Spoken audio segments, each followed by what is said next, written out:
Yeah, thanks. We're recording it now. Is that good? Okay. Perfect, thank you. Perfect, thank you. Yeah, so even though it's on the political agenda and something which the UK Home Office, the international bodies do want to address, it's something that is not clearly implemented within the law. Can I just ask everyone again to please mute yourself? Thank you. So the types of modern slavery. This includes forced labor, human trafficking, which is a very known phenomenon, which we're going to go into further detail as we go, forced marriage, caste-based slavery, debt bondage, domestic servitude, and serfdom. Now I'm going to play a short clip which tells us about the instances of modern slavery within supply chains and the key sectors and its impact on victims.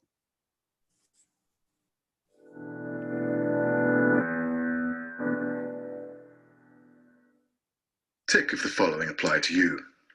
Has your passport or ID been confiscated by your employer? Are you accompanied wherever you go? Does someone always answer questions on your behalf? Are you forced to live and work in the same place? Are you bullied or shouted at? Are you physically abused? Does your employer make sexual advances? Are you denied adequate food, denied appropriate clothing, medical care, time off, sleep?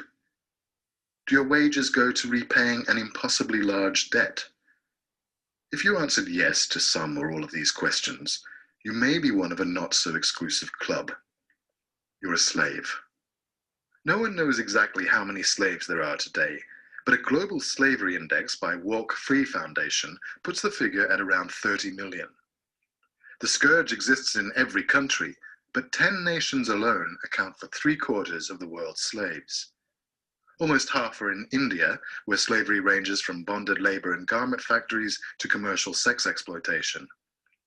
Next comes China, followed by Pakistan, Nigeria, Ethiopia, Russia, Thailand, Democratic Republic of Congo, Myanmar, and Bangladesh. Many of the enslaved are trafficked into prostitution, but far more are forced into manual labor or domestic servitude. They work in mines and factories, on ships, farms, and building sites, in hotels and private homes. Slavery is all around us. It's been linked to the supply chains of many everyday products, from shoes and bags to matches and soccer balls. Cocoa, coffee, precious metals. Multinational supply chains are sometimes so convoluted and opaque. This is the problem with you. You're just going on stage and start dancing around the place. From frozen shrimp to mobile phones, how can we be sure the products we buy weren't produced? Supply chains of many everyday products, from shoes and bags to matches and soccer balls. It lurks in the commodities that fuel the global economy: cocoa, coffee, precious metals. Multinational supply chains are sometimes so convoluted and opaque that it's hard to pinpoint the agent or subcontractor using slave labor. From frozen shrimp to mobile phones, how can we be sure the products we buy weren't produced through human misery? What can businesses and consumers do to guarantee the things in our lives are genuinely slave-free? Thank you. So what is modern slavery and what are the numbers? So there are 40.3 million victims of modern slavery globally. And there's 100,000 in the UK alone in the 2020 Home Office figures. Now, within this 40.3 million victims, the particularly vulnerable sectors are domestic agriculture and construction, and of course, forced sexual exploitation. Forced labor is something that we're looking particularly in this talk, given the nature of NHS procurement and within other supply chains as well. So this is an overview of the Global Slavery Index. Now we can see the prevalence of modern slavery throughout the world, the red being key and the highest prevalence of incidents, orange being a little less but still very bad, and beige to white being less severe. But in the instance of this, it's particularly bad. Now you can see the sectors of forced labor exploitation and the different industries, as mentioned, construction, consumer, and agriculture being the highest prevalent.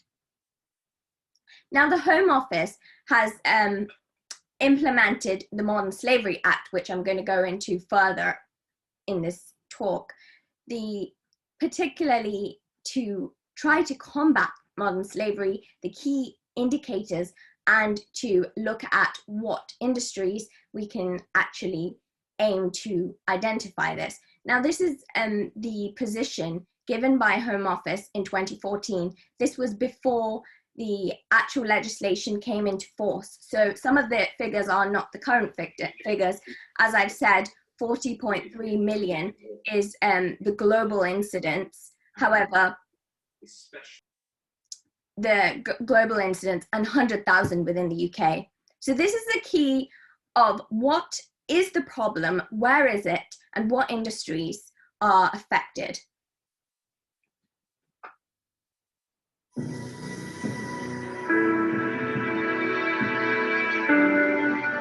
The victims of modern slavery can be a variety of people, anybody who find themselves entrapped in a situation where they're abused or exploited.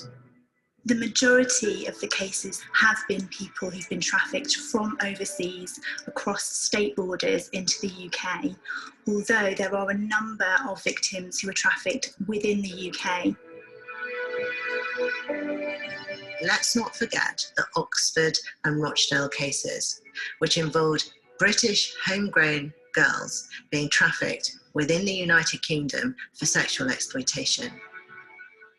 So the areas of modern slavery which are most prominent would be the labour, forced labour, certainly sexual exploitation, and domestic servitude as well. That's perhaps the most hidden. Other forms of enslavement include Vietnamese boys, in particular, being used in the cannabis cultivation trade by organised criminal networks. Another type of way in which trafficked persons are used is that traffickers find vulnerable adults who may have dependencies or may have debts, and they traffic them for labour exploitation, which could involve the men being forced into work in fields or agricultural produce, so they'll be working extremely long hours in terrible conditions for little or no pay. Another case involved Hungarian workers who were working in a construction site in the United Kingdom. They were subjected to threats and abuse, and eventually a criminal prosecution was brought against 2 people who had been responsible for their trafficking. The victims may think they're coming for a job or for a better life or an education or to be looked after by somebody, but they do think they're coming to do something different from when they arrive here, and when they arrive here it's a very different story. I came from another country. I came from Sierra Leone. When I came to the UK, things changed. They promised that immediately we came to the UK, I would start attending my college, but they never did all those things. My stepmom, she wanted me to do all the work at home, cleaning, washing dishes, cooking, making food for the boys. She will not even give me a little bit of time on my own. Don't sit down, come and do this. She doesn't even want me to mingle with people, because even if somebody called me on the phone, I'm talking to someone on the phone, she will be passing around, up and down. Modern slavery is very difficult to detect. It's a hidden crime in its nature. And victims, they don't have a label on saying, I'm a victim. The victims of these activities will be quite fearful, and so it's unlikely that they will disclose to anybody what's happening. Every day things just going worse now, worse. They are doing the same thing. So it was not really easy for me. They don't pay me any money. Since I was living with them, they never pulled even £5 I don't have money on my own. I said, but you have to allow me to do something on my own. You can't take me to the UK and try to destroy my future. The traffickers could be forcing people into living in squalid conditions, threatening them with assault or force. The tool that the traffickers will use is to threaten them is, if you speak to anyone, we'll hurt you, we'll hurt your family, or no one will believe you, or they'll do control methods like taking away person's identity documents. So if they're here illegally, that threat of them being found and being in trouble often will keep them quiet. The thing that I would say to the public is that this could be happening anywhere, on the street where you live, in the community where you live. It's not something that's removed and remote from everyday life. People are being trafficked into all sorts of different sectors of the community. Every child that's kept in this sort of situation might present differently, but it might be that you kind of see a child dropping off younger children at school and you think that that child's not actually going to school themselves, so what's going on for them? They could be withdrawn, very quiet.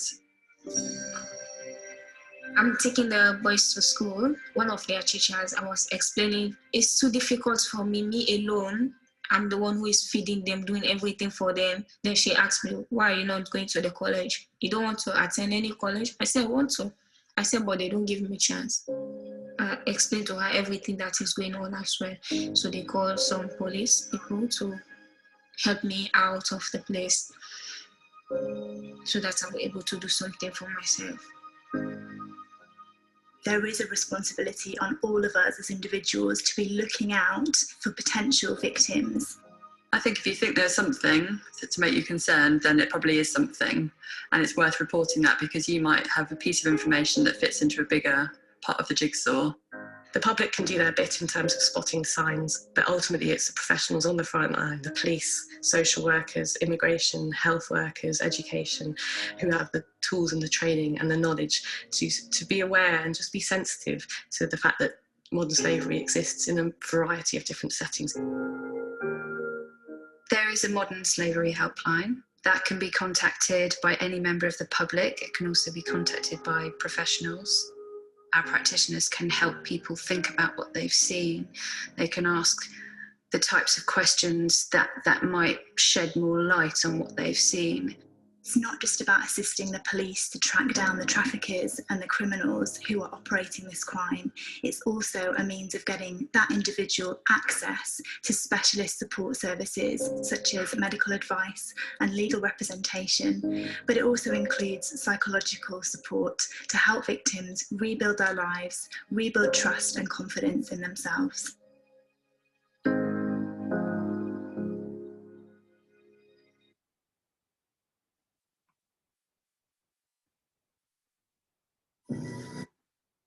Thanks for that. And it really gives you an insight on, the real struggle people are facing. And it's not something that's remote in another, country. It's right under our noses, and it's in industries from domestic to within every single product that we consume today. So it's something that frontline professionals, as a lot of you are, do need to be aware of to report, as we will go into further in the talk. Now, in terms of the legislation, there is a right not to be enslaved. Under the Universal Declaration of Human Rights, under Article 4, no one shall be held in slavery or servitude, and further infringing rights under this as well, Articles 5, 13, and 23. We are also committed under the International Covenant on Civil and Political Rights, under Article 8. No one as well should be held in slavery, no one should be held in servitude, and no one should be required to perform forced or compulsory labour. Now, within the UK as well, the Human Rights Act would mean that there's a freedom from inhumane and degrading treatment under Article 3 and the obligations under the European Convention of Human Rights. Now, what is trafficking? Trafficking process is something that we are signed up to under the United Nations Protocol to prevent, suppress, and punish trafficking in persons. This is called the Palermo Protocol. Now, the purpose of this is to prevent and combat trafficking, to protect and assist victims, and to promote cooperation among state parties. Now, under Article 3A, the definition is particularly important, and why I'm elaborating on this is the actual process in which actually defines whether trafficking has occurred. And that's the recruitment, transportation, transfer, or receipt of persons by means of threat. And it has to be by means of threat or use of form of coercion, abduction, or fraud or deception by way of abuse of power in order to receive payments or benefits to achieve this having control over another person for the purpose of exploitation. And as I said earlier in this seminar, exploitation is what is defined as slavery today, which moves away from the position held in the chattel and prehistoric slave trade. Now, in terms of common law, there is a lot of surrounding common law, but for the purpose of this particular seminar, I'm going to briefly say SP Albania versus Secretary of State for the Home Department held that people do not have to be transported physically for trafficking to take place. Now, why is this definition important? It's particularly important because the legislation today means that there is a lack of clarity in the law. Now, there are conflations between trafficking and smuggling. So in the EU directive, as you can see, on preventing and combating trafficking in human beings, under Article 8, there's a clear need to actually prosecute people for criminal activities such as trafficking. However, this is not really implemented and enforced sufficiently. And a lot of the problem is because in Part 1 offences under Section 2 of the Modern Slavery Act 2015, it is irrelevant whether a victim consents to the travel, whether the victim is an adult or a child. And those are the protections that would make them a trafficked person. However, instead of falling under the definition of a trafficked person, they're often deemed smuggled persons, and they are therefore criminals of the state and do not fall under the scope of the legislation or the protections. Now, what makes them smuggled? This might be actually collaborating or consenting to move for economic purposes. So therefore, they might have illegal status to be in the country, which is going to make them more vulnerable to actually come forward to seek any support because of a fear of being criminals of the state. And this lack of clarity within the law is particularly problematic for law enforcement, immigration, and as well for the victims, because they are even more vulnerable to their traffickers and to their controllers. So why are they vulnerable? What are the key push and pull factors? Now, poverty, no doubt, is a huge vulnerability factors. Lack of education, weak rule of law, where they're coming from, conflict driven and discrimination, marginalization, and cultural impacts, which definitely contribute to this. Now, there are higher standards of living, the economic opportunities found in other places definitely pull them and drive them into these situations and establish migration routes as well.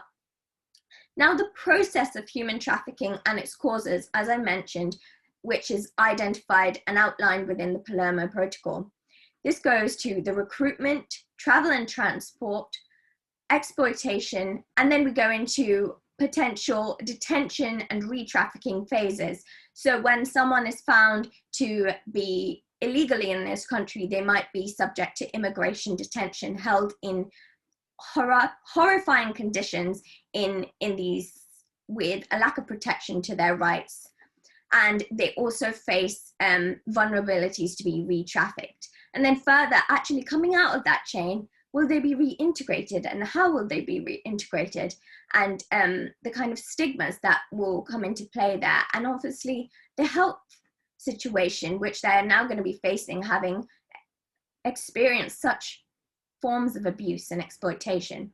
Now, Siddharth Kara is a socio-economic expert in this area that looks at the process and the anatomy of modern slavery, so that we might actually dissect it and look at where are the key vulnerabilities here and how can we actually administer a cure by targeting these key vulnerabilities.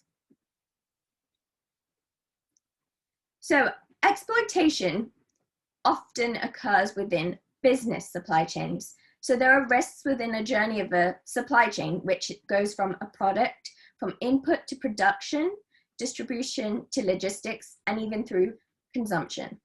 Modern slavery occurs at all stages within these supply chains, from picking of raw materials, cottons, coffee beans, cobalt, to the manufacturing of goods such as fashion garments and mobiles.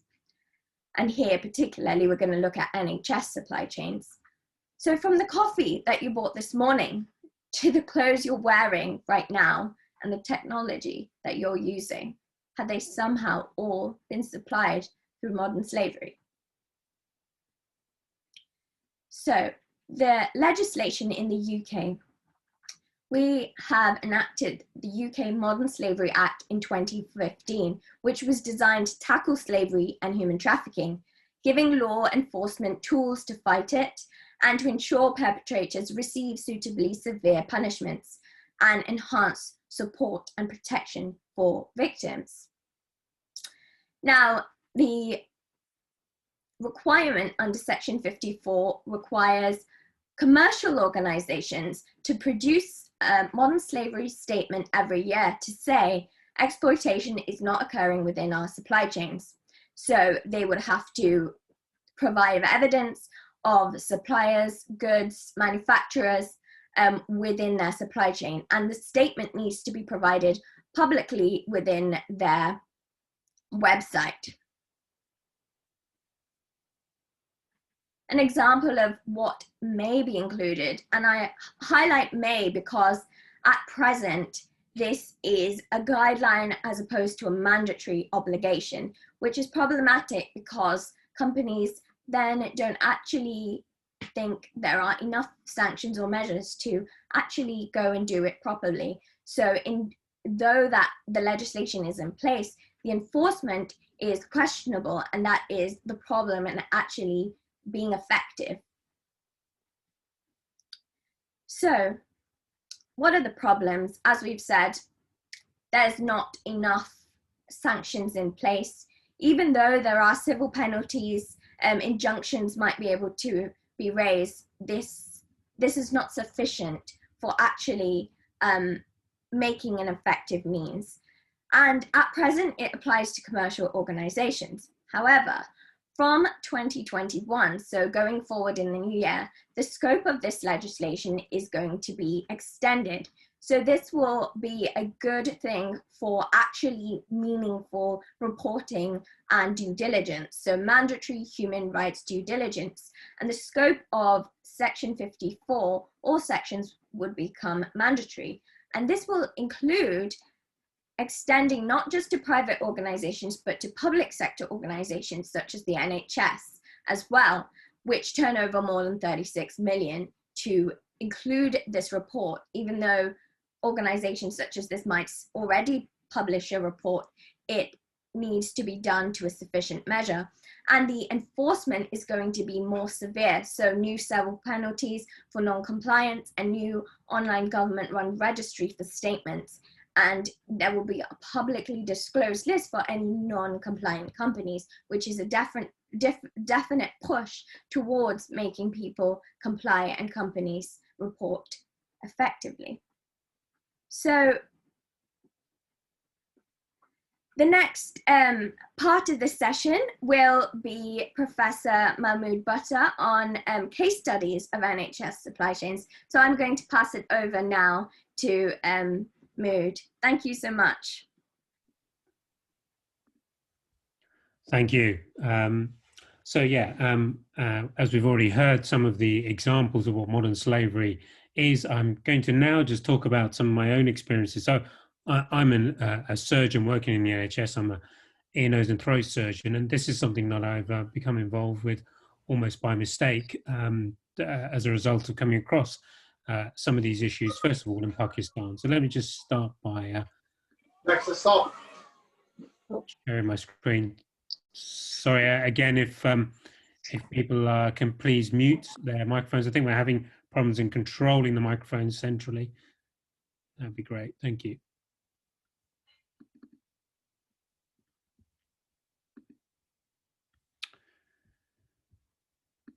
So here are some examples we're going to talk about within NHS supply chains of slavery and also evidence of child labour in supply chains in the medical sector. So I'm going to start with the problem, and I'm going to take you first of all to the north of Pakistan, which is actually where my journey in this began, and I was really just travelling through that area. My parents are from that region, and as I was travelling through, I came across the production of surgical instruments. In fact, my cousin asked me if I wanted to go and see how they were made, because at that time I was a trainee surgeon, and what I saw was not what I expected, really. So this town in the north of Pakistan is called Sialkot. It produces between 2/3 and 3/4 of all the world's surgical instruments. The production is actually outsourced to multiple different stages. So there are 13 stages in the production of surgical instruments, from the forging right through to the final grinding, polishing, and plating before being sent to destinations around the world. Many of these instruments will be rebranded and sold on under different brand names, including through companies in Germany and including to companies in the UK, who will then supply to the NHS. In fact, it's estimated around 7 or 8% of the over 100 million instruments that are produced in these factories every year are supplied to the NHS.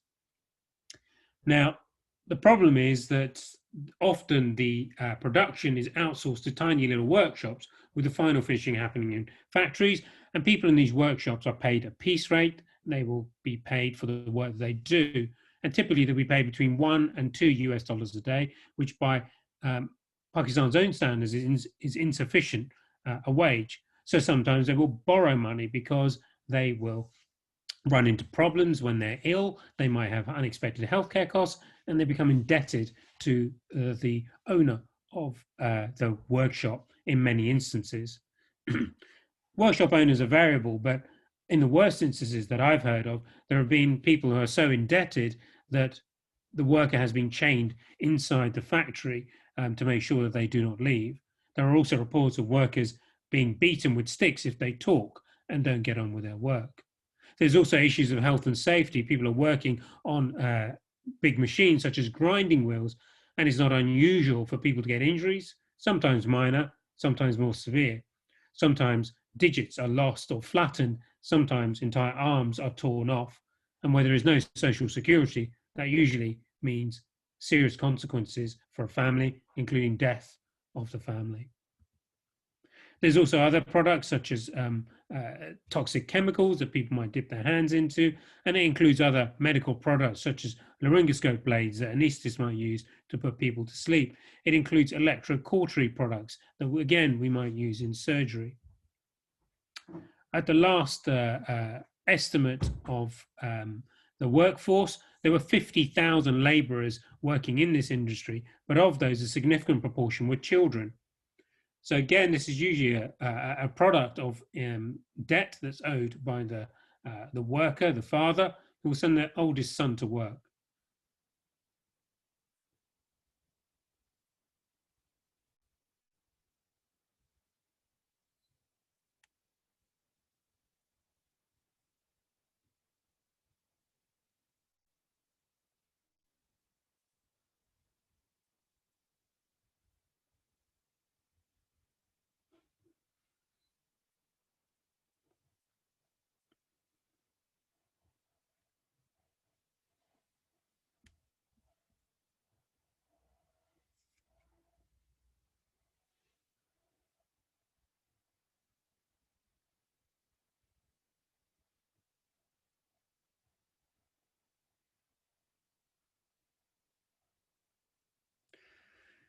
So these are instruments coming into the UK.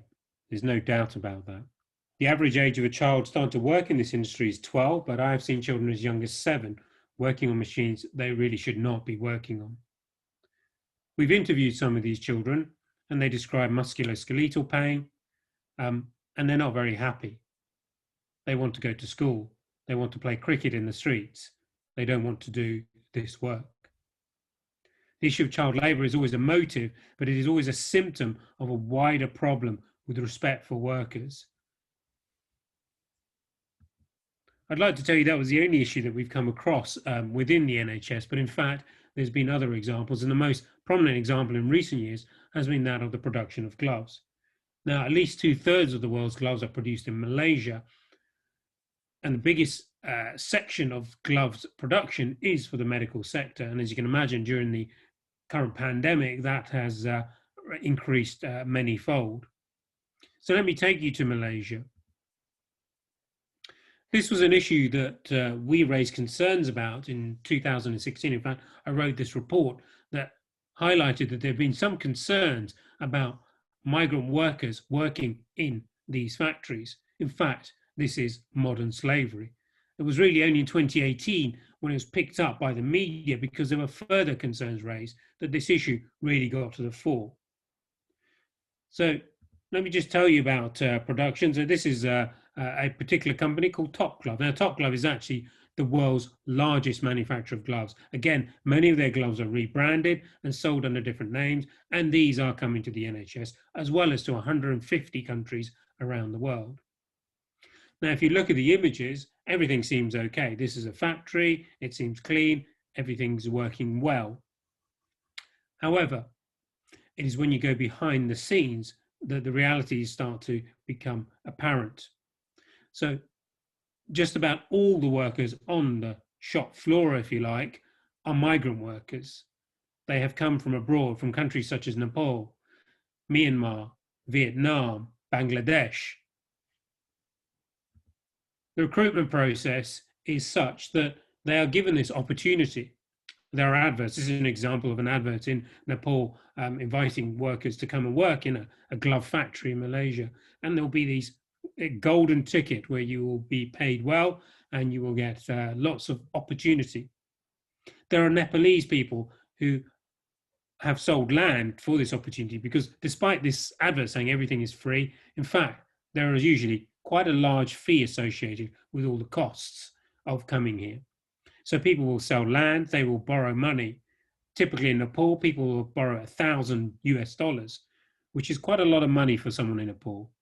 In Bangladesh, where people are even more desperate for work, they'll borrow up to $5,000, which they'll pay to recruitment agents. But everything's going to be fine because they're going to this area where they will earn lots of money. These are some workers arriving at Top Glove, the world's largest glove manufacturer, and everything seems okay, but in fact, the reality soon hits. They will typically work up to 3 months to start with, without a single day off. They will work 13 hours a day. They will be paid for some of their overtime, but not at preferential rates. Injuries are not uncommon where they're working with a lot of machinery, and they will work in temperatures of ovens up to 50 degrees Celsius. They have their passports confiscated, so are not allowed to leave the compound, and there's often security from the actual factory that are constantly circling. They are not afforded appropriate respect at work. You can see down here, there is a particular worker. I'm not sure what the altercation is, but you can see that the manager is not very happy with this particular worker. There are company policies you can see at the top left here. If you sabotage, strike, boycott, or complain, you'll be fined 1,000 ringgits, which is close to a month's salary.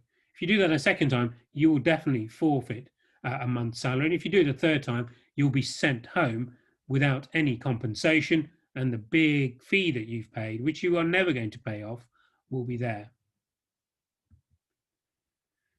So that sort of physical harassment and even sexual harassment has been reported. In addition, there are charges for things like accommodation for which you must pay, for meals which are overpriced. So these are some of the deductions that are taken from a payslip. But in fact, the accommodation is run by the factory. and is not pleasant. Essentially, workers live in hostels. So this is actually one of the better hostels where the workers will live in bunk beds, many in a room. In the worst instances, there are 100 people in one room, and some of them will not have a mattress. They will sleep on the concrete floor, and some of them will sleep on wooden boards. They will share up to 24 people for one toilet, and there may be inadequate cooking facilities. There have been outbreaks of disease in these hostels. Some of these workers have described that they live like dogs.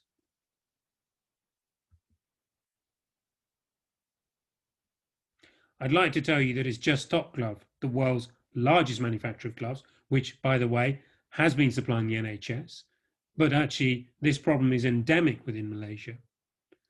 So WRP, which is another huge glove factory, was actually found to have temperatures of up to 70 degrees Celsius in its factories, and there were issues with them not paying workers for 2 months because they said of financial irregularities. And again, I'd like to tell you it's just those two factories. But in fact, all of these factories, all of these major manufacturers have had problems, the same issues.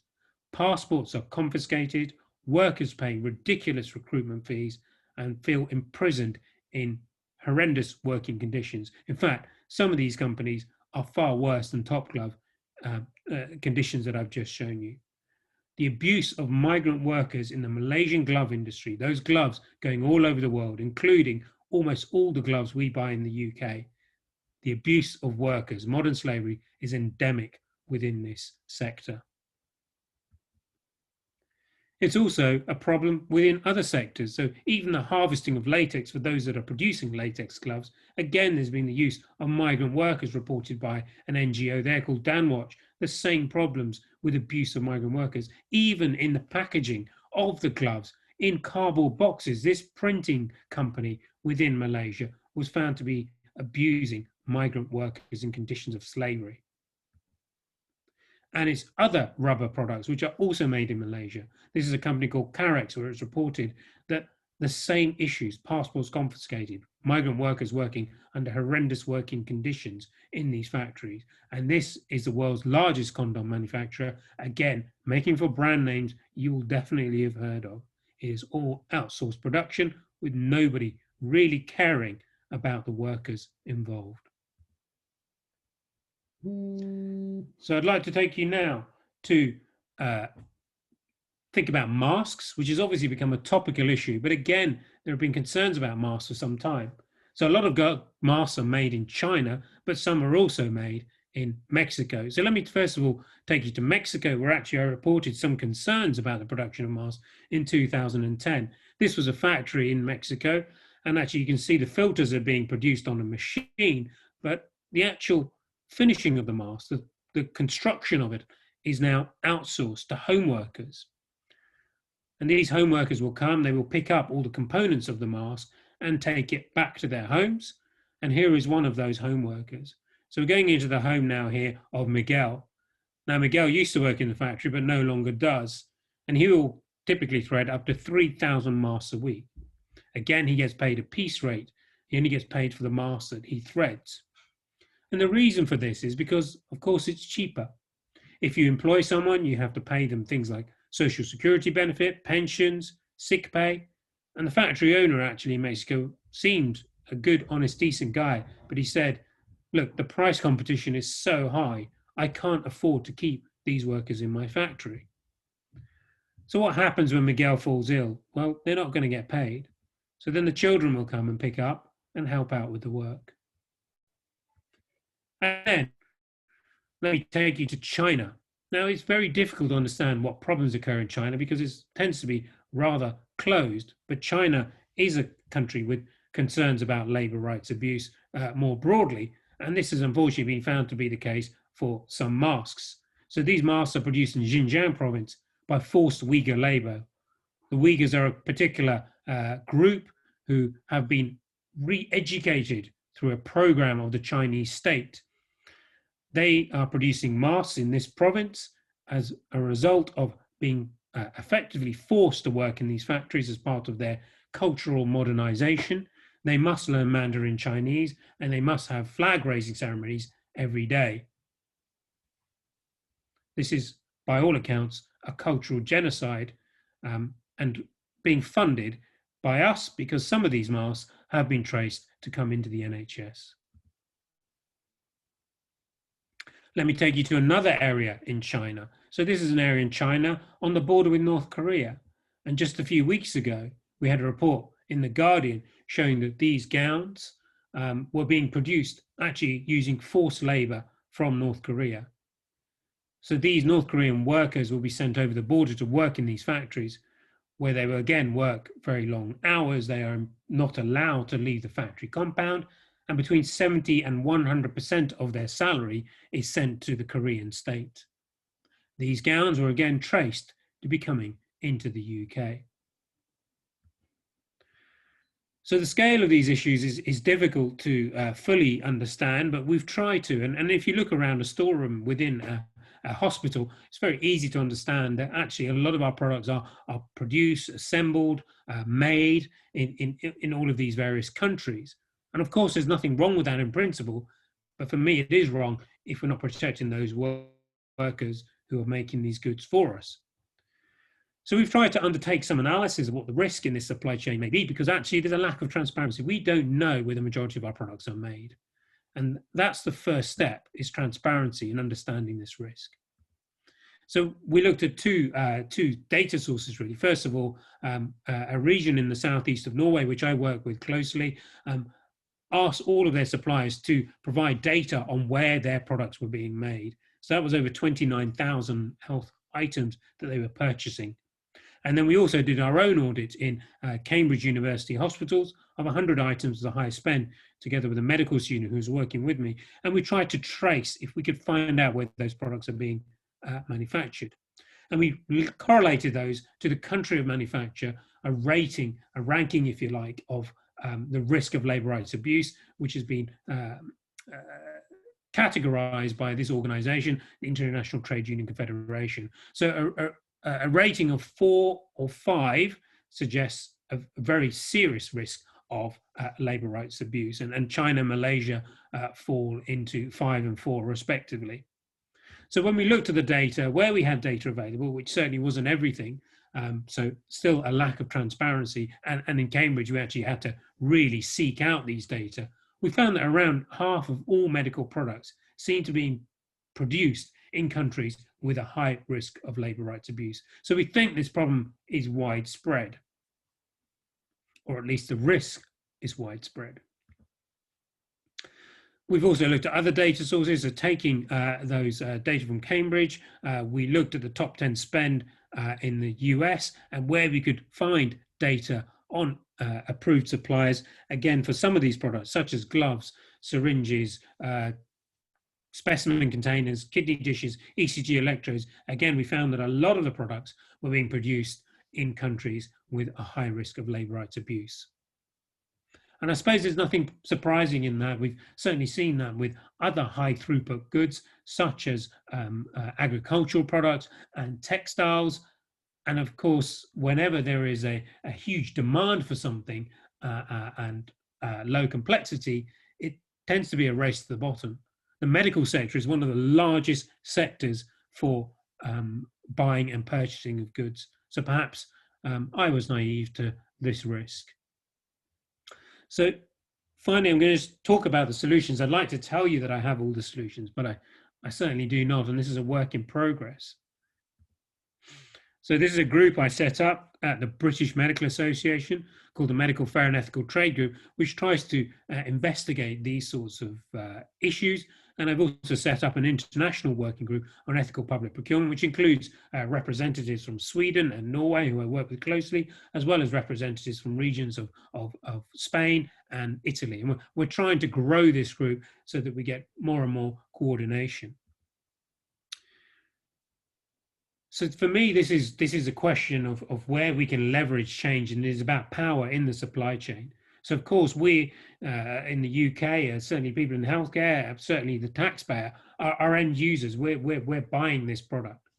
There are those who procure, so those who make the purchasing decisions. So for me, that might be someone in my hospital, but it could also be bulk purchasing organizations, such as an organization called NHS Supply Chain, which is a logistics agency supplying between 60 to 80% of everything the NHS buys. And then we've got the suppliers, those who actually sell to us, and that may, and often is, different to the manufacturer, the company that actually makes the product. It may, of course, be rebranded, in many cases is, to a different brand name, which then supplies us. And at the end of the chain is the workers, who tend to have the least power within this structure.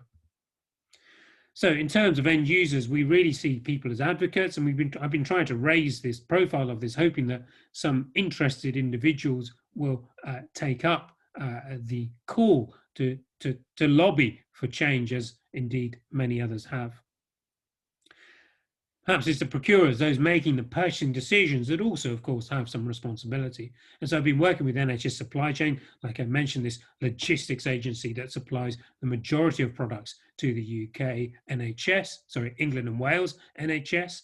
And actually, we had contractual clauses instigated for some of the highest risk products, including, for example, surgical instruments and gloves and various other products. And allied with that was some labour standards assurance system. So this was a system whereby companies were required to sign up to a process for continually improving standards. We're not asking everybody to get to the top, but we're asking people to just start off and for the first level, just understand the risk in their supply chain, and then gradually take measures to improve working conditions. Similar, so that applied to £250 million worth of the highest risk purchasing in the NHS. Similar processes were utilised by Scotland, by the southeast region of Norway, the largest purchaser in Norway, and by the entire country of Sweden. Again, these contract clauses and sometimes audits as well were instigated with the idea that this would help to improve things. And you'd imagine that this would then pass down the line to suppliers and manufacturers who would see this as a market requirement and potentially a legal requirement.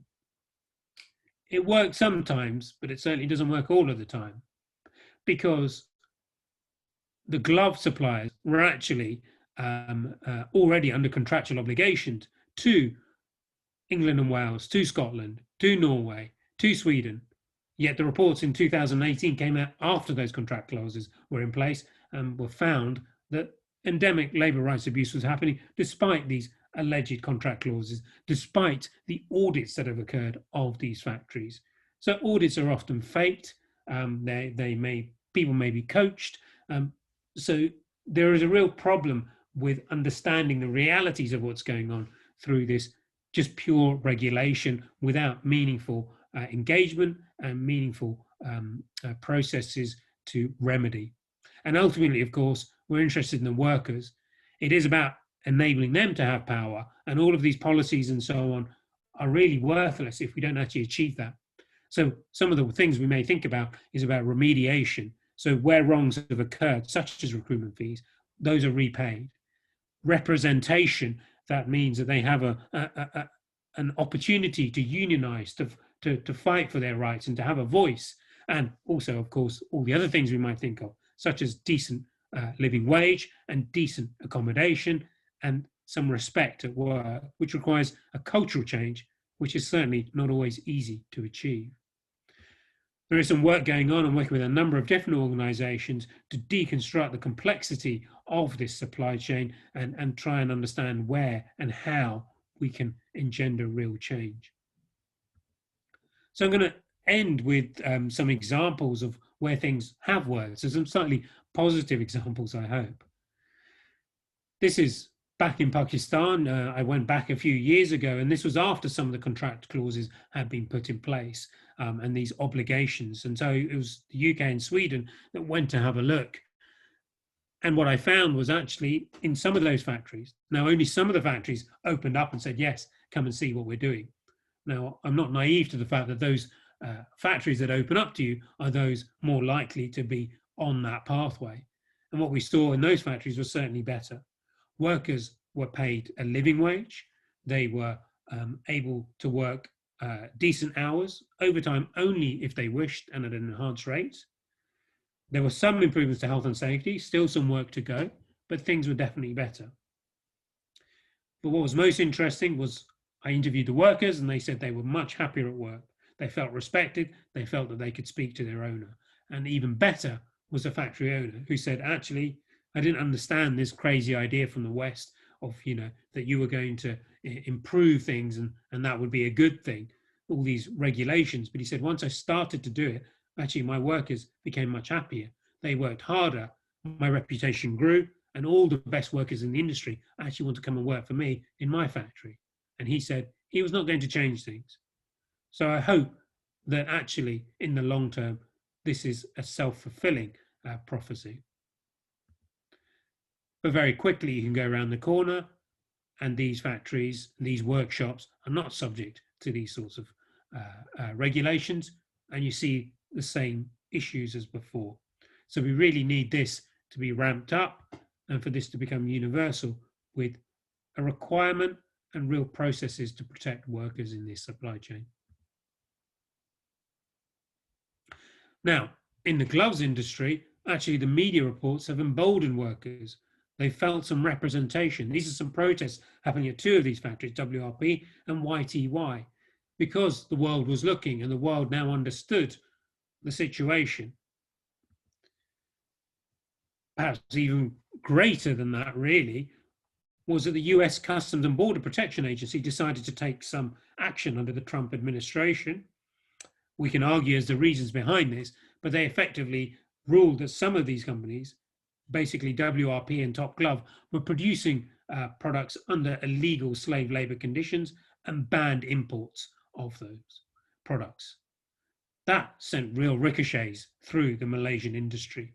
So WRP actually has fired its entire executive board and replaced it with something more progressive, shall we say.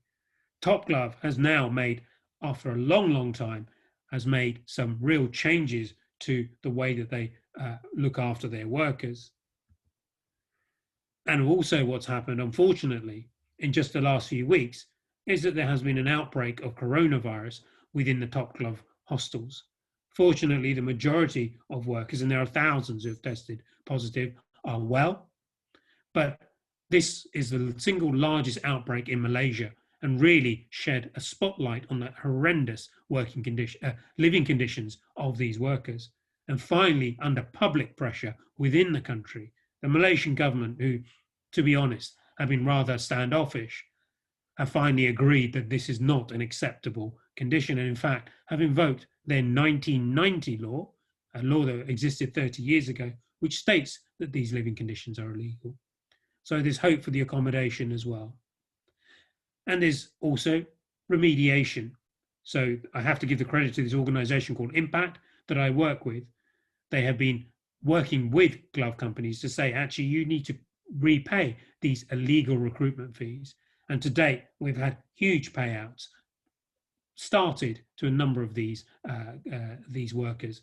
Some of them are undisclosed amounts, but Top Glove has actually disclosed that it will be $40 million US, which is around over 25 million pounds, one of the largest corporate payouts in history. This is some way towards correcting what has gone wrong, but we still need more than this. We need respect for these workers. But the processes are still not straightforward or perfect. So Supermax has been reported to have some of the worst working conditions in the industry. Yet during the pandemic, Supermax was awarded a contract for PPE by our government for £366 million to supply gloves, one of the largest contracts that was awarded. I'm not sure what happened there. It seems that the government was not following its own legislation. And here is some gloves being produced by Top Glove under a different name, Great Glove, but these were produced directly and supplied to the Department of Health and Social Care through an intermediary company, but nevertheless a company that was contracted by UK government. And there was a report, in fact, just yesterday in the newspapers, which shows that our government, unfortunately, decided to ignore warnings. There was actually emails from the UK ambassador to Malaysia to say that this was a risk. That seems to have been ignored. Perhaps in the fight to get PPE, Everything else went out the window, but I find this unacceptable. So it's a work in progress, but I don't have all the solutions, but I think hopefully we are making some progress. Thank you for your time.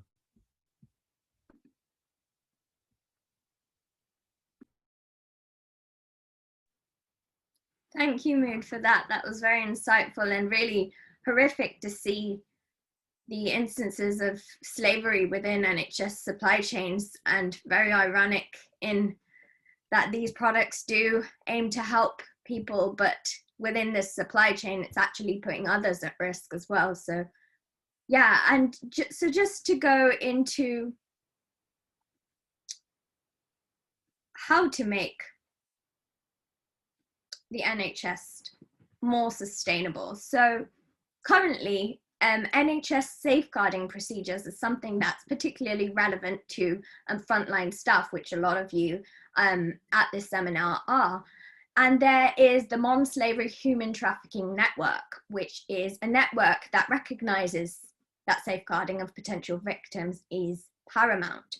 The aim is for the NHS to take all reasonable steps to recognise, support, refer, and safeguard young people, vulnerable people at risk of this. You can see on this slide as well, there are some key numbers such as the Modern Slavery Helpline, which we can also refer you to following on from this talk.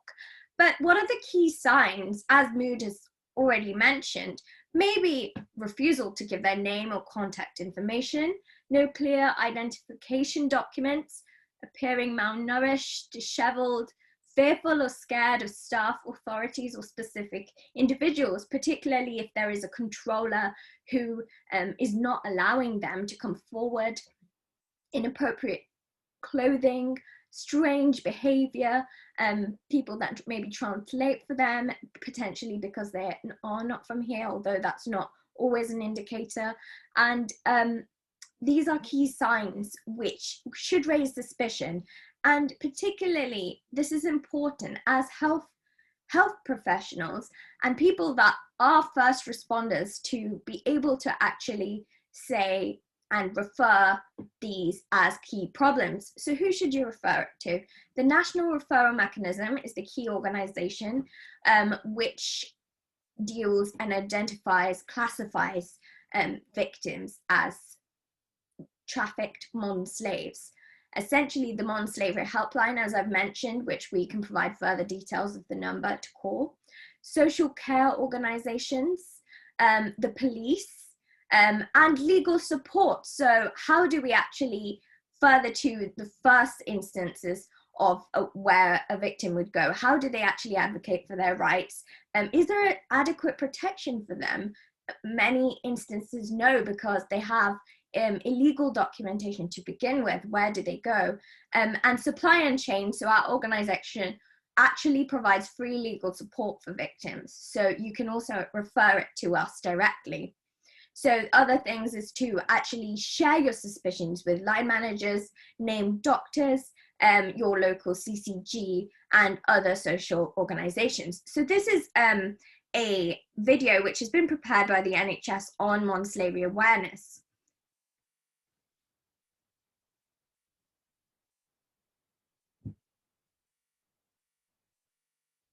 I just want to say a few words to all NHS staff about the vital role we all play in identifying and supporting victims of modern slavery. Every day across the UK, staff come into contact with many thousands of people from all backgrounds. Having such far-reaching contact with the public puts the NHS in a very unique position to make a real difference. Modern slavery is a serious crime and it's a violation of human rights. It can have serious health consequences for victims and also impacts on public services too. It's estimated that 13,000 men, women and children are trafficked for exploitation in the UK. Up to 1 in 5 of these victims report having come into contact with healthcare services during the time they were trafficked. Even more come into contact with services after they escape from exploitation.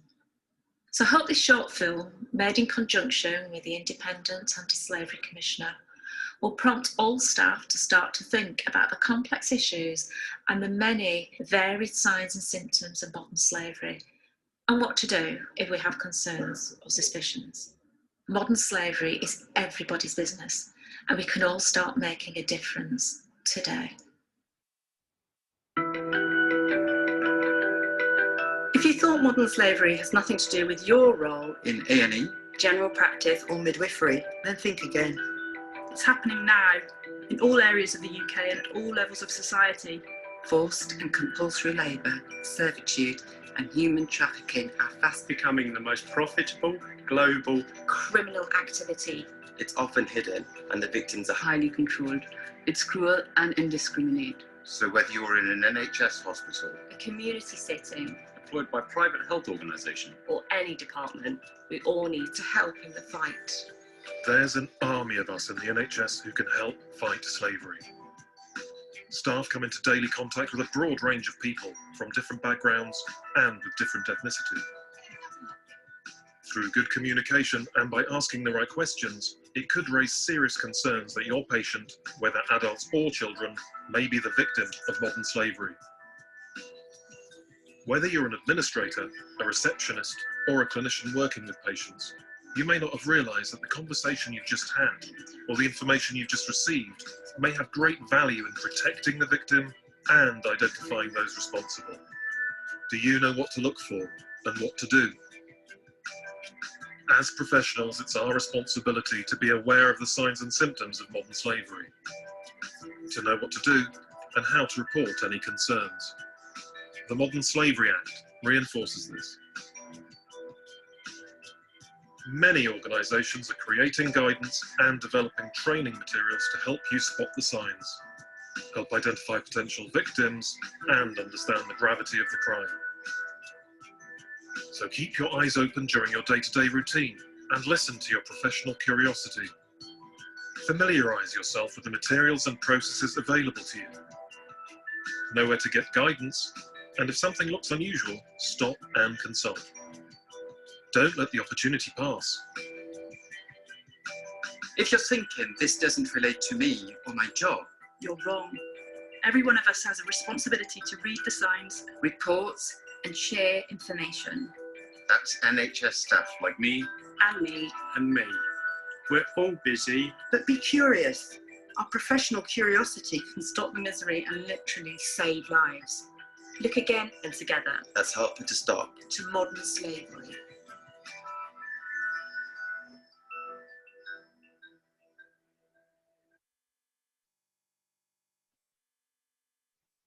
So we've seen there how you can take active steps and refer things, spot the signs to be able to help these vulnerable people and potential victims of modern slavery. So as I've mentioned, the National Referral Mechanism was introduced in 2009 in order for the UK to meet its obligations under the Convention on Action Against Trafficking in Human Beings. And this framework is designed to identify and refer potential victims of modern slavery so that they can actually receive the appropriate support. So first responders, such as police, immigration, local authorities, healthcare professionals and NGOs can all refer to this mechanism so that a victim can then get appropriate support.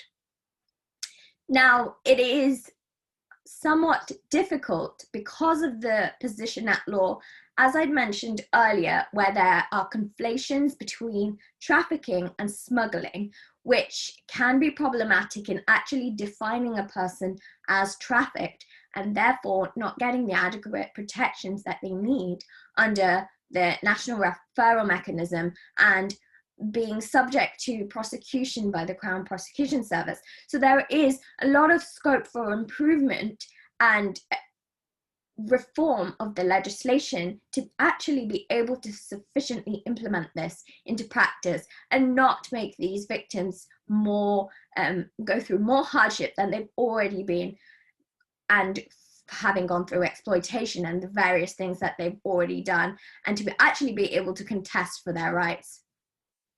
So as Mahmood has mentioned about NHS procurement and compliance, which is something that is increasingly problematic in both NHS, but also in commercial organizations as well.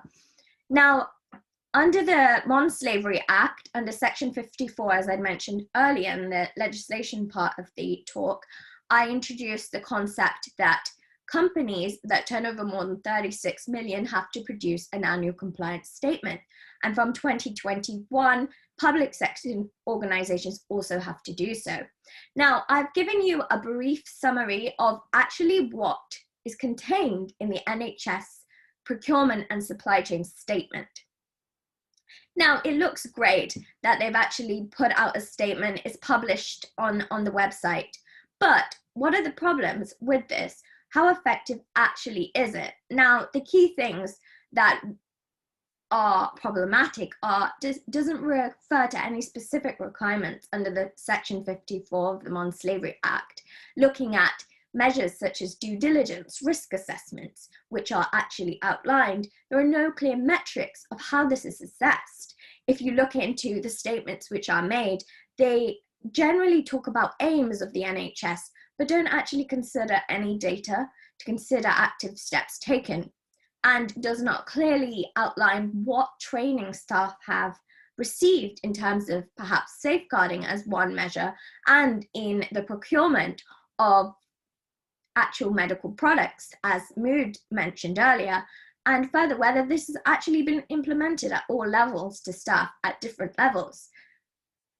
In terms of compliance, so the compliance statement, which needs to be produced every year, is an audit that shows where actually have we supplied from, what suppliers, what manufacturers have we used in this process to actually come to the end product and to the actual consumption of within the end of the supply chain. As Mahmood mentioned, there is a huge power dynamic in terms of the production within a supply chain, and that dynamic makes it increasingly difficult to actually change the burden of responsibility. But really, it's whether we are able to put pressure to actually, as a consumer or a person in consuming, to change and make these actual supply chains sustainable and make the reporting transparent.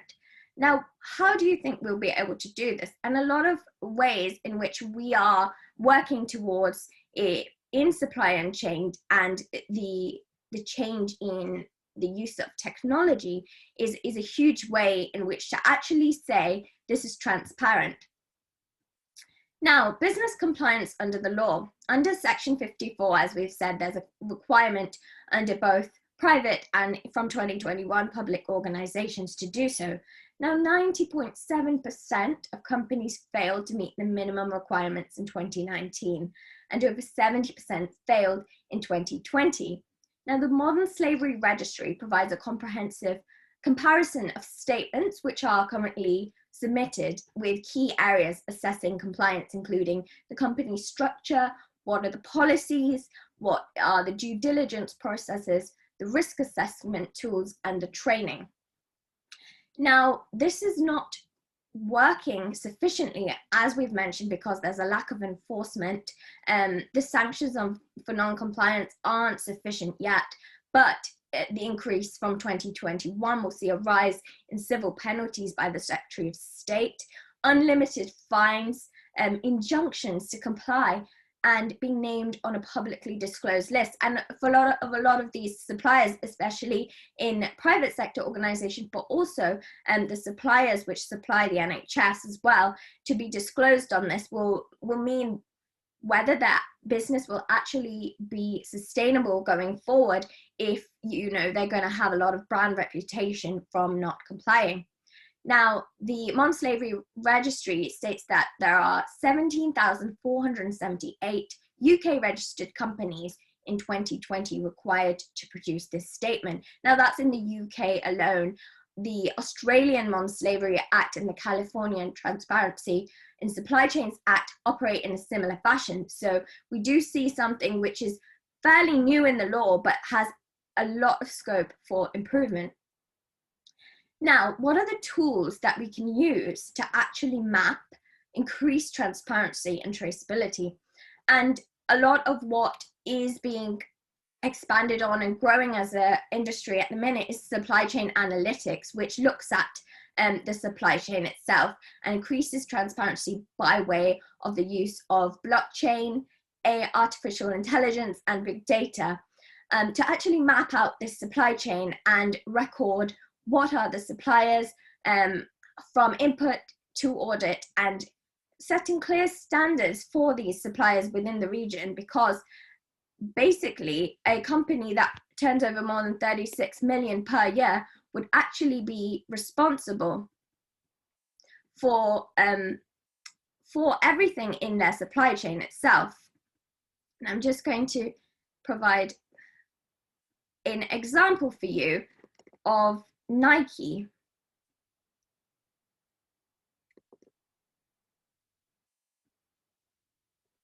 Just in a minute.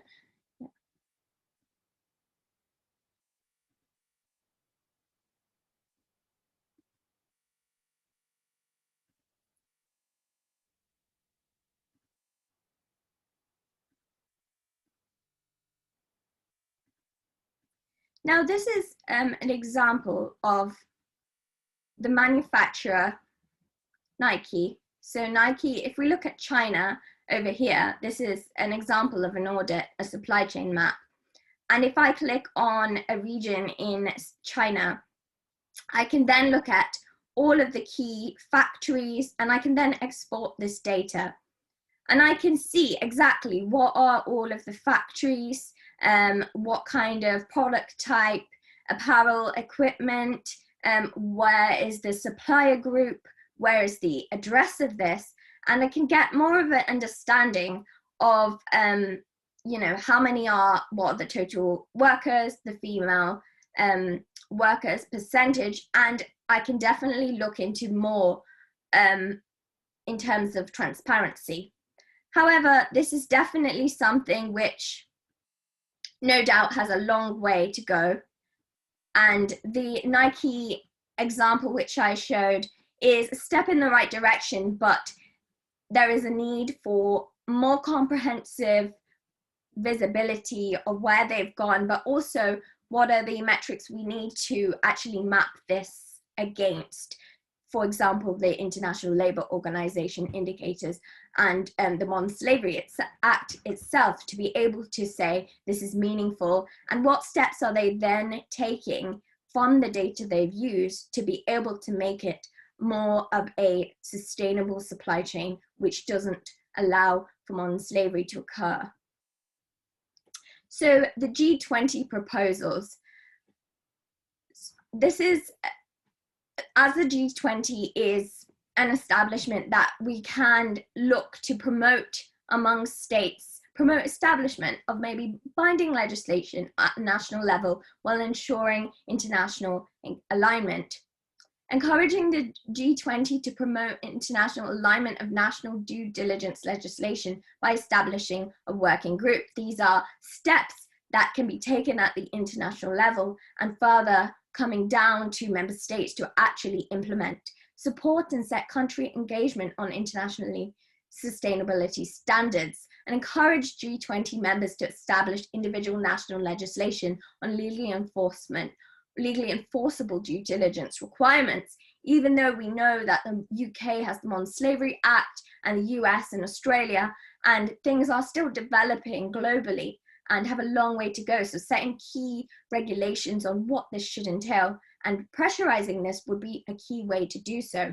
Promoting, as I said, the use and development of traceability technology, especially blockchain, and international governance and regulations, ensuring that data is protected and there are restrictions on the use of this. And in order to actually make the G20 blockchain as a means to promote supply chain traceability are key ways in which to do so.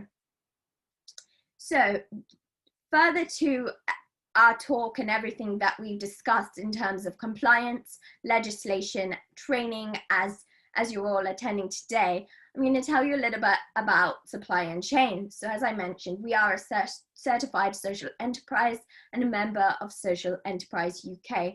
We work by providing management consulting services for international development across the private and public sectors. So our aim and our mission is to prevent systemic causes of modern slavery by way of training, consulting, and compliance support. So we've provided training to lawyers at the UK government legal department and at Cornerstone barristers to a range of private and public sector personnel. And we have another session with 7BR chambers going forward in January as well. So as I mentioned, we provide free legal support on the back of that under the Uhuru project. Now, Uhuru is the Swahili word for freedom, which is the core mission of our organization. And that provides free pro bono support to victims of modern slavery who often don't have sufficient means to be able to do so, and often aren't protected by way of law, aren't given sufficient legal aid, and a lot of the time in government and in human rights firms, this legal aid is often dried up and they can't actually contest or protect themselves in any way in a range of different legal issues, from immigration to human rights to employment, and with things like social and housing as well. So really our work is multifaceted, looking at preventative measures in terms of the systemic causes and frontline legal support. So our services, as I've mentioned, is training, consulting, and compliance. So please do get in touch with us if you would like to arrange any kind of training, consulting, or compliance for your organization, whether it's in the private or public sector, or for specific training in terms of your organization itself. So as I've said, the Uhuru project, we do look to provide free legal support. So as healthcare professionals on the front line, if you do want to refer to us, please feel free to do so. We can provide further information to follow.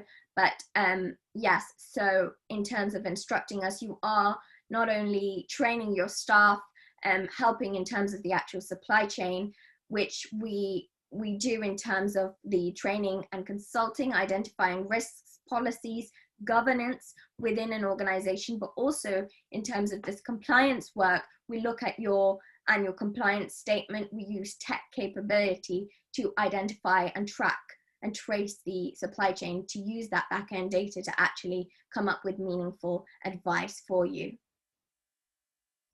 So thank you very much for attending and listening to us today. So now we're going to just go on to the question and answer part of this session. So I'm going to just invite Arjun Sharma, who's a legal consultant for Supply Unchained, and Mahmood as well, Professor Mahmood Bhutta, to answer any of the questions that you might have. If you do want to start putting any further questions in the chat, then we'll do our best to address any in the next 5 to 10 minutes. Well, we've had a couple in the chat already. Firstly, thank you, Nayantara and Mahmood, both for your insightful talks, and for demonstrating why more needs to be done on the modern slavery front. I think educating people about the issue is essential if we're ever going to truly abolish modern slavery. So our first question of the evening is by Asad Farouk, I think directed in your direction, Mahmood. Do you think that in order to enact whole-scale changes, there is a need for national unionization of the medical devices sectors in the countries discussed? In short, yes, I think unionization is an important aspect of representing workers and their rights. So of course that's important. The reality is it's very difficult in many of these countries. And in fact, you know, one of the markers, when I talked about that ITUC rating, one of the markers of getting you a 4 or 5 is anti-union activities. So in Pakistan, there are just about no unions within the surgical instrument sector. They used to exist, but because of pressure from you know, factories they've been disbanded, but absolutely they should be reinstated and meaningful within other factories, such as those in Malaysia. Sometimes there's puppet unions. There are unions that are created by selected workers that the factory managers quite like to represent workers. So we need true unionization, and we need, a lot of these workers are scared. When you're a slave, you're scared. You actually need to be able to be empowered, to have anonymity, to be able to have, meaningful reporting mechanism to pass these things back. When you are that fearful, it's very difficult to actually raise concerns.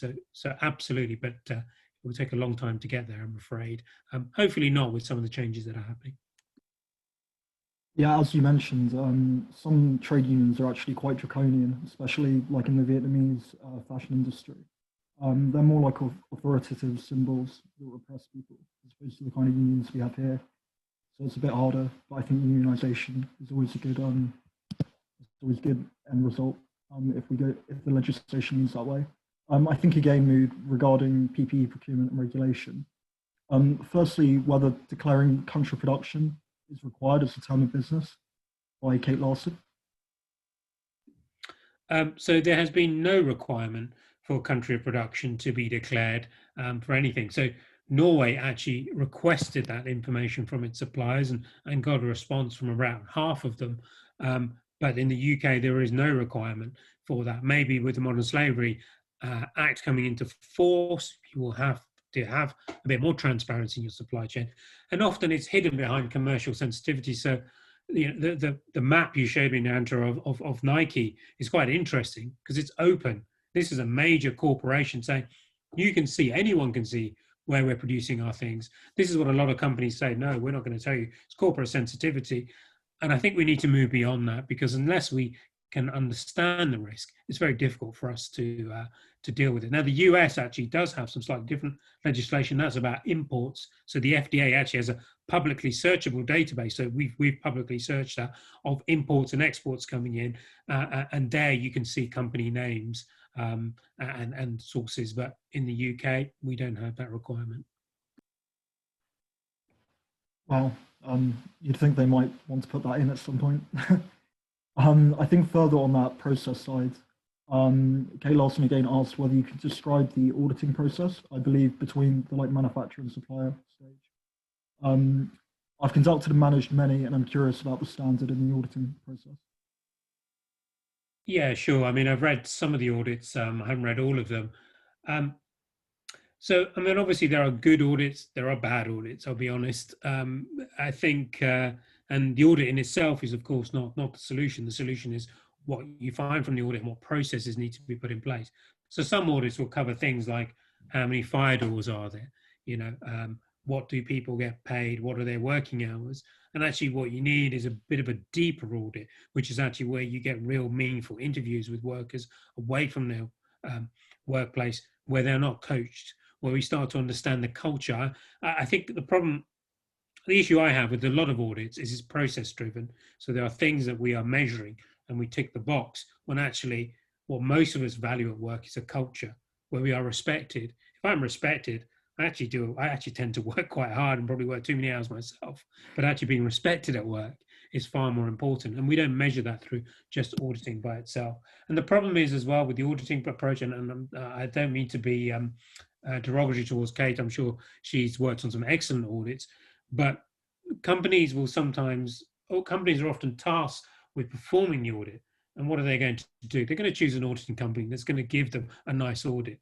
And if they find a company that doesn't give them a nice audit, maybe they'll bury that audit and go for a different audit until they get the audit they want.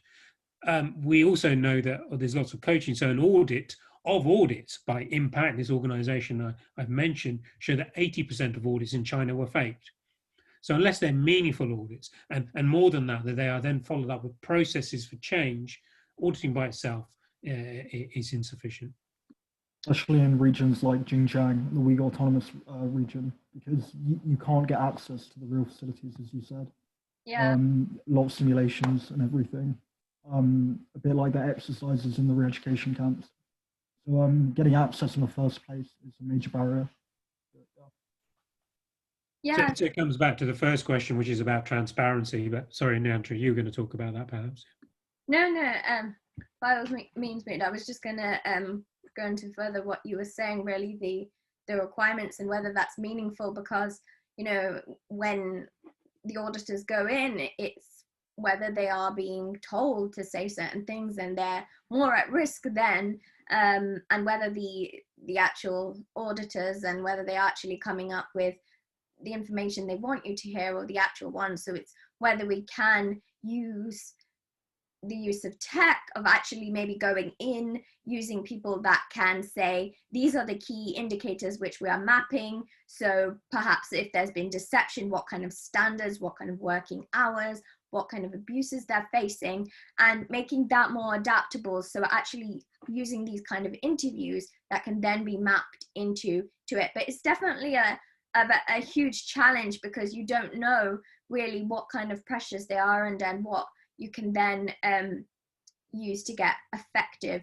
means. And I think Kate's mentioned as well, yes, there are other organizations which do less. Nike was just one which I gave an example of. You know, statements are produced by these organizations, but the problem is that, are they meaningful? They don't really reflect the real data, transparency, and I think it's a change in terms of the metric of actually making this meaningful data, if that kind of goes on. Mood, if you wanted to expand on that. No. I mean, I think I've argued, and I hope that it will come in, is that transparency is the first step. So, Kate, thank you for your coming up on that. I think the garments industry is ahead, because it was one of the first in the 1980s to be highlighted. It's ahead in some ways, behind in others. It's ahead in that we have some companies that are really doing great things, but there is a whole swathe of the garments industry that is not subject to any sort of regulation. So I completely agree. I think until we can define the problem, it's very difficult for us to tackle the problem. So transparency is part of that. And I think our government should actually be leading the charge on that, not just asking companies to do that. Everything that the government procures should actually be made publicly available. And if companies are prepared to tell us where they're producing, we should just say, well, actually, we won't do business with you. Yeah, no, exactly. And I think the huge problem, as we've outlined today, is the legislation itself and the actual means of whether, you know, that is going to be enforceable and implemented. Because if there is no clear sanction for these companies, or kind of reputation or civil penalty involved in it, and whether that's going to be actually adequate, even if they, you know, do pay a fine, but it's not a substantive amount that's going to cripple them or be particularly meaningful, then, you know, why are they going to do so? But from the 2021 mandatory compliance, you know, this is a step, I would say, in the right direction, definitely not a complete solution, and it's going to take a lot of steps in terms of actually getting this together. But I think it's definitely you know, a movement of trying to make consumers more calling for action, because consumers do actually hold a lot of the power in making sure businesses are accountable. I think perhaps in an idealistic way, we ideally don't want a police state. We want, you know, this legislation to support those companies that are actually open and transparent. I think what we don't want to create is a system whereby companies are scared of being transparent because they're going to show all the problems. So it's kind of, we want you to show all the problems, and we want you to show us what you're doing to remedy those issues, and to move forward, rather than saying, if you're going to find me, I'm going to hide behind. But there has to be a line as well, where if you have blatantly lied or have made absolutely no efforts to improve things, there has to be some penalty, including loss of contract, including fines. I couldn't agree more, Mood. Thank you very much for that, and Nayantara. I think the final question that was raised is whether there are any more future detailed seminars or talks. Perhaps we could give the details of the 7BR event. Yeah, I can follow up on that. So yes, we are providing a half-day workshop with 7BR Chambers, which is very well-known barristers' chambers in London, on this, which will look at modern slavery more detail in terms of our legislation, litigation risks, and case studies, some corporate due diligence as well in terms of compliance and regulatory measures, and a interactive training session. So if you do want to attend that, that's going to be publicized soon on the 27th of January. We do also offer training bespoke if you want to, as you mentioned, to colleagues, and we can tailor that for you. So if you do want to get in touch with us further to this talk, then please do, and we can arrange that. Yeah, I think, was there any other questions, Arjun, or shall we? I don't think there are any other questions unless anybody types it in the chat now. But I'd just like to take a moment to thank both speakers, Nayantara and Mahmood, for your fantastic and insightful presentations. Obviously, it's an online platform, so clapping is probably not going to work. But I think you can react and clap. So if everybody could react maybe with a clap. Thank you very much. Thank you. Thank you, everyone, for joining. We hope to hear from you again very soon. Bye.